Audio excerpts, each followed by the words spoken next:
कोपरगाव नगरपालिका निवडणुकीच्या पार्श्वभूमीवर आज सहाय्यक निवडणूक निर्णय अधिकारी तथा तहसीलदार महेश सावंत यांनी प्रसार माध्यमांशी संवाद साधत निवडणुकीशी संबंधित विविध नियमावली व उमेदवारी अर्ज दाखल करण्याची प्रक्रिया, अर्ज दाखल करण्याच्या तारखा, माघारीची अंतिम मुदत, नामनिर्देशन पत्रासंदर्भातील नियम, उमेदवारास आवश्यक कागदपत्रांची यादी तसेच आचारसंहिता नियमावली व सूचक अनुमोदक यांच्याशी संबंधित नियम या सर्व गोष्टींवर सविस्तर माहिती दिली आहे।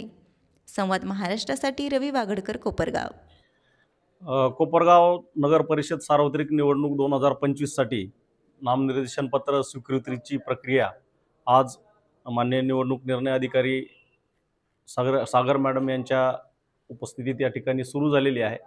कोपरगाव तहसील कार्यालयामध्येच या ठिकाणी निवडणूक निर्णय अधिकारी यांचं कक्ष स्थापन करण्यात आलेलं आहे। नामनिर्देशन स्वीकृतीसाठी आपण हेल्प डेस्क, त्यानंतर प्रायर चेकिंगसाठीचा डेस्क आणि त्यानंतर ॲक्च्युअल निवडणूक निर्णय अधिकारी यांच्याकडे नामनिर्देशन पत्र दाखल करण्यासाठीची पूर्ण तयारी केलेली आहे। नामनिर्देशन पत्र दाखल करण्यासाठी माननीय राज्य निवडणूक आयोगानं जी प्रोसेस ठरवून दिलेली त्यासाठी ऑनलाईन नामनिर्देशन पत्र दाखल करणं मॅन्डेटरी आहे।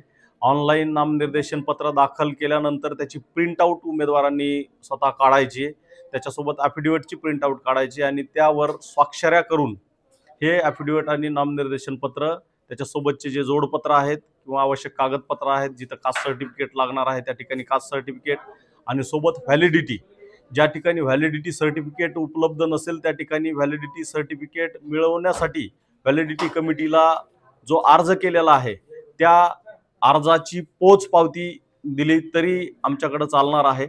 आणि त्या अनुषंगाने सर्व उमेदवारांना आपण सूचना दिलेल्या आहेत। पॉलिटिकल पार्टीची एक मीटिंग घेऊन आपण त्यांना पण सूचना दिलेल्या आहेत।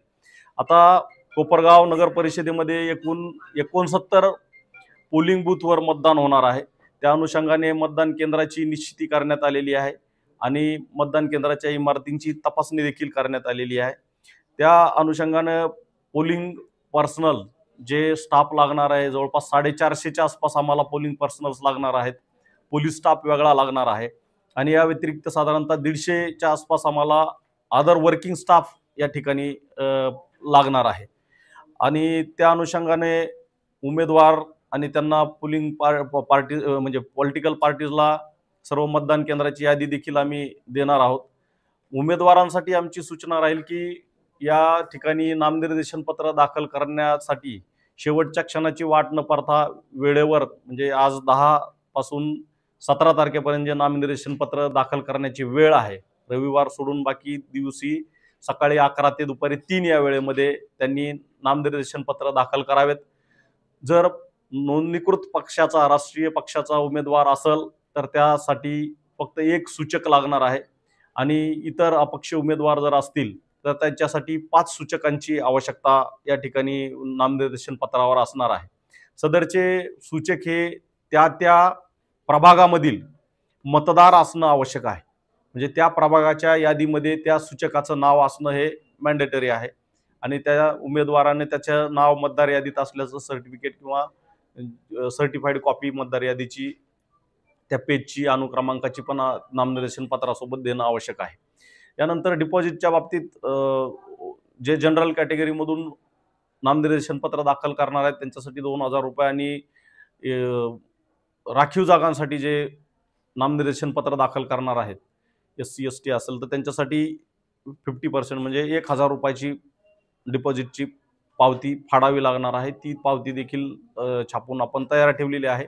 सदरची पावती नामनिर्देशन पत्रासोबत जोडणं बंधनकारक असणार आहे। यानंतर तालुक्यामध्ये म्हणजे नगरपालिका क्षेत्रामध्ये आणि एरियामध्ये आदर्श आचारसंहितेचं काटेकोरपणे पालन व्हावं यासाठी निवडणूक निर्णय अधिकारी यांच्या अध्यक्षतेखाली आपण सगळं पॉलिटिकल पार्टीची बैठक घेऊन त्यांना देखील सूचना दिलेल्या आहेत काय करावं, काय करू नये। आणि त्या अनुषंगानं आदर्श आचारसंहिता कक्षाची देखील स्थापना या ठिकाणी केलेली आहे। त्याचे नोडल ऑफिसर देखील आपण नेमलेले आहेत आणि VVT FST देखील आपण नेमणूक केलेली आहे। सोशल मीडियासाठी काय काय म्हणतो? सोशल मीडियासाठी जे ऑक्टोबर 2025 मध्ये माननीय राज्य निवडणूक आयोगाने निर्देश दिलेले आहेत, त्याच्यानुसार प्रमाणीकरण करून घेणं हे मॅन्डेटरी आहे.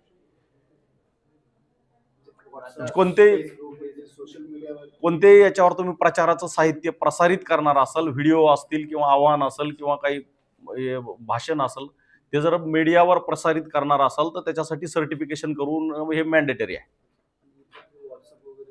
कोणत्याही याच्यावर प्रचार प्रसाराचं साहित्य हे सर्टिफाय केलेलं पाहिजे.